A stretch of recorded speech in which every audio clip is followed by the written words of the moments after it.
नमस्कार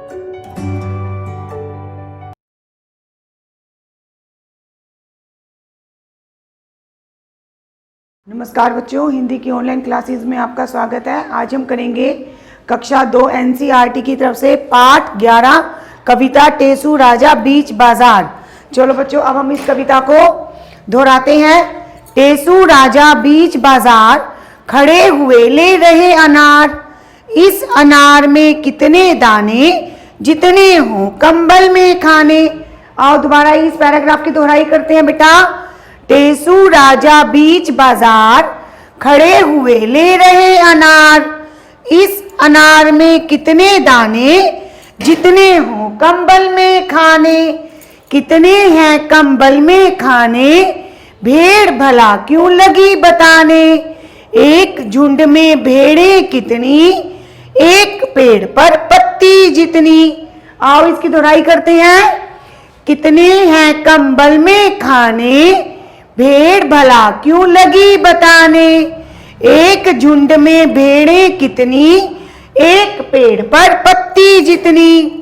एक पेड़ पर कितने पत्ते, जितने गोपी के घर लत्ते। गोपी के घर लत्ते कितने, कलकत्ते में कुत्ते जितने। 20,23,000 दाने वाला एक अनार। टेसू राजा कहे पुकार, लाओ मुझको दे दो 4।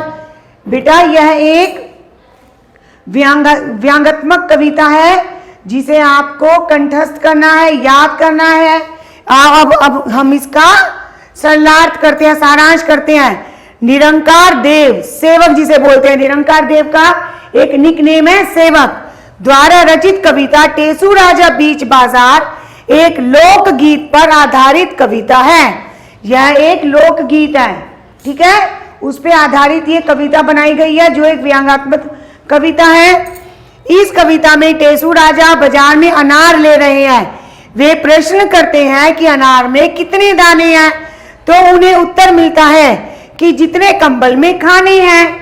तब कंबल में कितने खाने, इसको भला भेड़ क्यों बताने लगी। एक झुंड में कितनी भेड़ें, उतनी एक पेड़ पर जितने पत्ते होते हैं। अब टेसू राजा प्रश्न करते हैं एक पेड़ पर कितने पत्ते होते हैं, तो इसका उत्तर मिलता है कि जितने गोपी के घर कपड़े हैं। लत्ते माने कपड़े। गोपी के घर उतने ही कपड़े हैं जितने कलकत्ते में कुत्ते हैं। निष्कर्ष निकलता है कि कुल 20,23,000 दाने वाला एक अनार है। टेसू राजा कहते हैं कि मुझे भी 4 अनार दे दो। तो यह एक व्यंग्यात्मक कविता है जिसे आपको कंठस्थ करना है, याद करना है। और बच्चों आप करते हैं कुछ शब्द अर्थ। कंबल, ऊन का बना हुआ मोटा कपड़ा जो ओढ़ने बिछाने का काम आता है। तो कंबल क्या होता है बेटा, कंबल एक ऐसा मोटा कपड़ा होता है ऊन का बना हुआ जिसे हम बिछा भी सकते हैं और ओढ़ भी सकते हैं, और यह सर्दी में इस्तेमाल किया जाता है जो हमें गर्माई देता है। झुंड, समूह, जैसे कि आपके कविता में आया हुआ है एक झुंड में कितनी भेड़ें। झुंड माने समूह, जब वो इकट्ठे होके एक समूह में चलती हैं। लत्ता, लत्ता माने कपड़ा, लत्ता कपड़ा। आप करेंगे, अब आपको ये अंदाजा लगाना है कि किसमें कितने कितने दाने होते हैं। आप सबने अनार देखा है, जब अनार को छिलोगे तो अंदाजा लगाओ एक अनार में कितने दाने हो सकते हैं। 100 दाने, ठीक है, 100 से लेकर 120 तक दाने हो सकते हैं एक अनार में बेटा। एक मटर में कितने दाने होते हैं, एक मटर में अगर छोटी मटर होती है तो 5, थोड़ी बड़ी होती है तो 7, तो 5 से लेकर 7 तक दाने एक मटर में होते हैं। मटर आ रही है, सब बच्चे अपने मटर को छील के देखना कि एक मटर में कितने दाने निकलते हैं। एक भुट्टे में कितने दाने होते हैं, एक भुट्टे में 150, 150 तक दाने होते हैं। खाते हो ना सभी आप लोग भुट्टा, तो अगर कभी समय हो आपके पास तो खेल खेल में उसके दाने निकाल के काउंट करना कि एक भुट्टे में अंदाजा लगाना कि कितने दाने निकलते हैं। एक मूंगफली में कितने दाने होते हैं, एक मूंगफली में 2 या 3 से तक दाने होते हैं। जब आप मूंगफली खाते हैं तो उसे जब आप ओपन करते हैं, छीलते हैं, तो देखना या तो 2 दाने निकलते हैं या फिर 3 दाने निकलते हैं। गिनत और अगिनत, ये बताइए, गिनत माने जिसे हम गिन सकते हैं, और अगिनत जिसे हम नहीं गिन सकते। जैसे हम कहते हैं ना, आसमान में कितने तारे, तो हम उसे नहीं गिन सकते। पेड़ पर पत्ते, हम उसे नहीं गिन सकते। तो जिसे हम गिन सकते हैं, जैसे अब आपके घर में टॉयज हैं, आपकी नोटबुक्स हैं, आपकी पेंसिल्स हैं, आप उन्हें काउंट कर सकते हैं कि आपके पास कितना सामान है। और कुछ सामान ऐसा होता है, कुछ चीजें ऐसी होती हैं जिसकी हम काउंटिंग, जिसे हम गिन नहीं सकते। देखिए, जैसे कंबल के खाने हम नहीं गिन सकते, सिर के बाल नहीं गिन सकते, घर के लोग हम उन्हें गिन सकते हैं, हाँ। चींटी के पैर हम उन्हें गिन सकते हैं, हाँ, कि एक चींटी के कितने पैर होते हैं, जितने भी इंसेक्ट्स होते हैं उनके 6 लेग्स होते हैं, ओके। कमीज के बटन, हाँ, हम गिन सकते हैं। पेड़ के पत्ते नहीं गिन सकते, अगिनत होते हैं। आसमान के तारे अगिनत होते हैं, हम उन्हें काउंट नहीं कर सकते।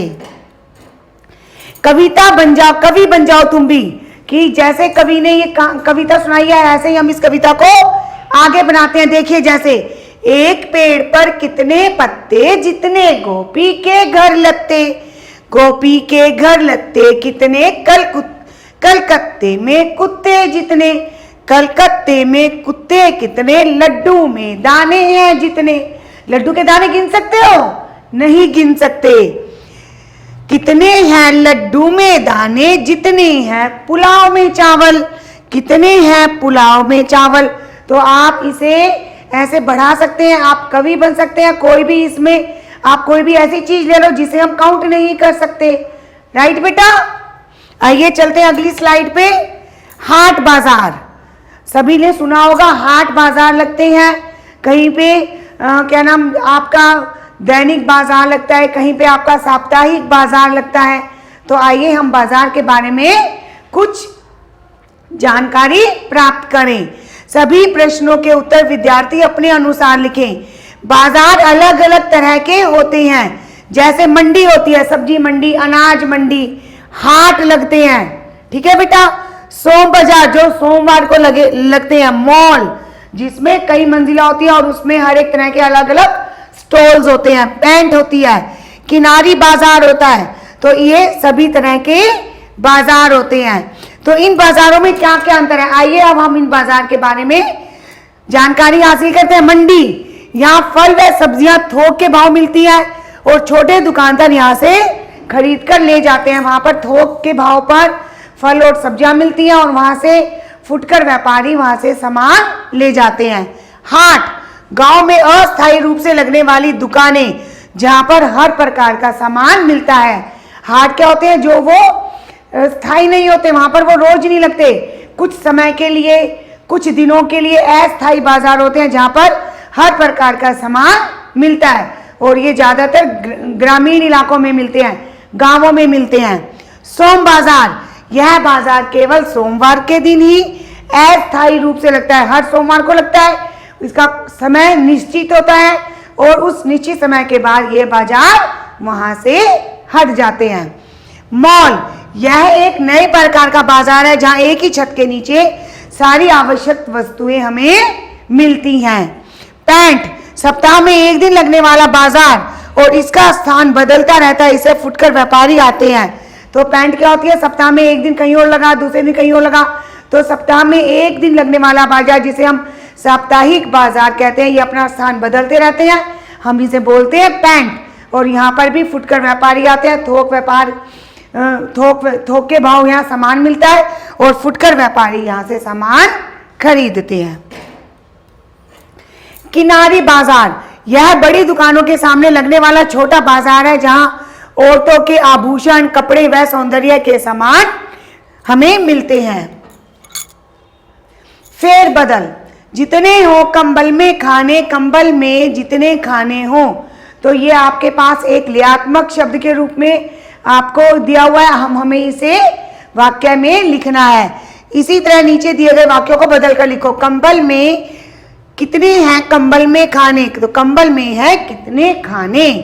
एक झुंड में भेड़ें कितनी, कितनी भेड़ें हैं एक झुंड में। हमें थोड़ा फेर बदल करके इसको नए तरीके से लिखना है। टेसू राजा कहे पुकार, लाओ मुझको दे दो चार।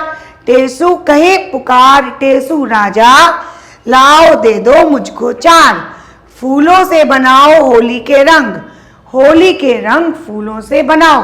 थोड़ा फेर बदल करके आपको ऐसा लिखना है कि उसका भी एक अर्थ निकले, वो एक मीनिंगफुल वे में लिखे जाएं। किसके नाम?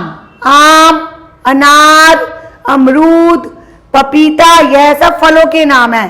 तो बताओ, कोलकाता, दिल्ली, भोपाल, जयपुर, ये किसके नाम है? ये सभी शहरों के नाम है। शहर। भेड़, बकरी, हाथी, घोड़ा, ये कौन है? ये जानवरों के नाम है, जानवर। कमीज, कुर्ता, साड़ी, लहंगा, ये क्या है बेटा? कपड़े। मोर, कबूतर, उल्लू, तोता, ये क्या है? पक्षी। आलू, बैंगन, भिंडी, टमाटर, ये सभी क्या है? सब्जी। तो हमें यहाँ पर एक ग्रुप दिया गया है, हर एक ग्रुप के हमें बताने हैं कि वो किस ग्रुप से संबंधित है, किस ग्रुप से वो रिलेटेड है। आइए अब हम एक वचन से बहुवचन बनाते हैं। एक वचन जो हमें एक व्यक्ति, एक प्राणी, एक वस्तु का बोध कराते हैं, और बहुवचन जो हमें एक से अधिक वस्तु, प्राणी का बोध कराते हैं। आइए हम एक वचन से बहुवचन बदलते हैं।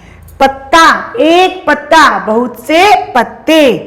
एक लता, लता माने टहनी, लत्ता, लत्ते, लत्ता माने कपड़े, एक कपड़ा, बहुत से कपड़े। कुत्ता, कुत्ते। दाना, दाने। भेड़, भेड़ें, ये सभी हमारा एक वचन रूप है। और इसका बहुवचन रूप, एक पत्ता, बहुत से पत्ते। एक लत्ता, बहुत से लत्ते। एक कुत्ता, बहुत से कुत्ते। एक दाना, बहुत से दाने। एक भेड़, बहुत सी भेड़ें। तो बच्चों, आप इस वीडियो की सहायता से इस कविता को कंठस्थ करेंगे, इसे लय में, लयात्मक रूप में आप गाएंगे, और इसका जो अभ्यास है वो अपनी पुस्तक में पूरा करेंगे। अब मिलेंगे हम अगली वीडियो में, तब तक के लिए बाय बाय।